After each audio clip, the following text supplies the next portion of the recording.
The Broncos got their guy at tight end. This is your Denver Sports Daily for March 13th. The biggest stories, the latest news. It's Denver Sports Daily. One of the biggest needs for the Broncos this offseason was a solid tight end, and they went out and got one in free agency. Yesterday, the Broncos signed Evan Ingram to a 2-year, $23 million deal. Now, last season, Ingram played in only 9 games for the Jacksonville Jaguars, recording 47 catches for 365 yards and 1 touchdown. But the year before that, he played a career season. He played in every game, recording a career-high 114 catches for another career-high 963 yards and then 4 touchdowns on top of that. Ingram has played in 8 seasons in the NFL, and the Broncos may use him as a bridge tight end if they do plan to keep that plan of taking one in the draft. But Ingram isn't quite the deep threat that he once was, but that might be overall a good thing for the Broncos. It's kind of different. You know, there's a lot of different points of view. They've already got deep threats in Courtland Sutton, Marvin Mims, Devon Vele. Having a tight end that can easily run the flats and curls is what I've been saying all offseason, that will open up the playbook, open up the number of options that Bo Nix has. That would be incredible. He's obviously a great tight end. I want to know a little bit where the confusion was, because last I heard before Evan Ingram, before the signing, was that he was done. He walked. He was going to meet with the Chargers. He wasn't going to be here. And then next thing you know, the Broncos get him. So I would love to know what happened there. But this is overall a great move. They got a tight end, one of their biggest needs. They didn't have anything last year. Troutman was obviously not great. He wasn't good. So getting Evan Ingram, who's a household name, is a good move. That's going to be a great move for the Broncos. And this brings up the next question, the next topic. Will the Broncos still take a tight end in the draft after signing Evan Ingram?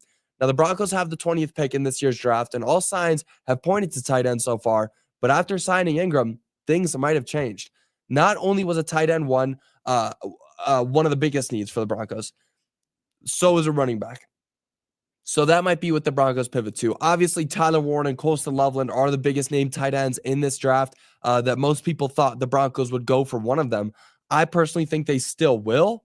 Evan Ingram is a great pickup, but again, he isn't the same player he once was. And most importantly, I know I said that it's a good thing that he can't necessarily, it's not necessarily a good thing, but it's not necessarily a bad thing that he can't catch those deep routes.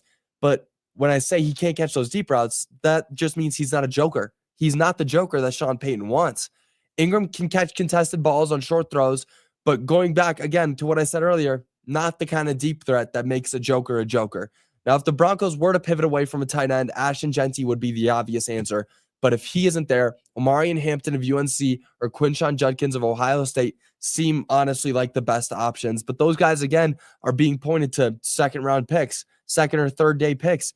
If they can't get Ashton Jeanty in the first round, Tyler Warren, Colston Loveland in the first round, then they really need to start thinking, who has high enough value to take with the 20th overall pick? Because those running backs, they might not be a first-round running back. They really might not. Now, moving on, the Nuggets took a brutal loss to the Minnesota Timberwolves last night. The Wolves came to Denver for the first time since Game 7 of the second round last season, and they left with a 115-95 win over the Nuggets. The Timberwolves have the Nuggets number. Whether it's offensively or defensively, the Timberwolves perform at a higher level against this team. They've won 3 of the 3 matchups that these teams have had so far this season. The Timberwolves they dominate the Nuggets. The Nuggets can't pull out wins against this team. And honestly, the only team that I'm scared to see in the playoffs is the Minnesota Timberwolves. I do not want to see that team in the playoffs. Give me the Lakers. Give me the OKC Thunder. Give me whatever team you want to throw. Don't care. Do not let the Nuggets play the Minnesota Timberwolves. It will not end up well. Nikola Jokic finished the game last night with 34 points, 8 rebounds, and only 4 assists. And I've seen this before. I'm sure that a lot of people have seen this before, but when you turn Nikola Jokic into just a scorer, you take away his ability to pass, the Nuggets rarely win. You see when he goes out there was a lot of times when Jamal Murray was injured with that ACL and MPJ was gone with his back injury. When he was the main person on this team, him and Aaron Gordon, Nikola Jokic had to take on a lot of the scoring load, and the Nuggets weren't winning as many games. And sure, you could say that he didn't have 2 of his best scorers on the team. Sure. But when Nikola Jokic has to be a pure scorer, he takes too much time. He's not able to pass to good shots. He works on his post moves. It's great, but then it doesn't end up working out. He can't pass the ball and move it around and run the offense like he usually does. And that's exactly what the Timberwolves did last night. They turned him into just a scorer and they won the game. Now, after the loss, the Nuggets are back to third in the West behind the Memphis Grizzlies. The Nuggets do play again tomorrow against the Los Angeles Lakers. Should be a fun game. Obviously, those are the best games. I'm excited to see Jamal Murray probably drop 50 against the Lakers because you know how he turns up. He just destroys that team every time they play. It's so much fun to watch. Now, guess what? It's that time of year again. Everybody's getting ready to fill out their brackets. The good news for you is that you have a chance to win $5,000 if you have that winning bracket. Head to denversports.com/bracket to sign up for our 5K bracket challenge presented by Twin Peaks and Rock Seating and Air. Entries close on the first of game on March 20th. That's when entries close before. So get in there, make your picks. I know I already signed up. I'm going to be making my picks. This is a contest put on by us. There is a link down below in the YouTube channel for our straight website. You'll see it up there.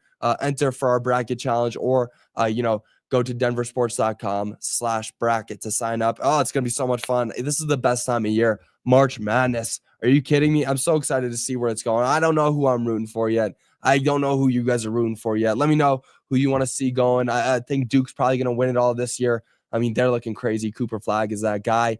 But yeah, Evan Ingram. Do you guys believe that? That's a huge signing for the Broncos. They got a tight end.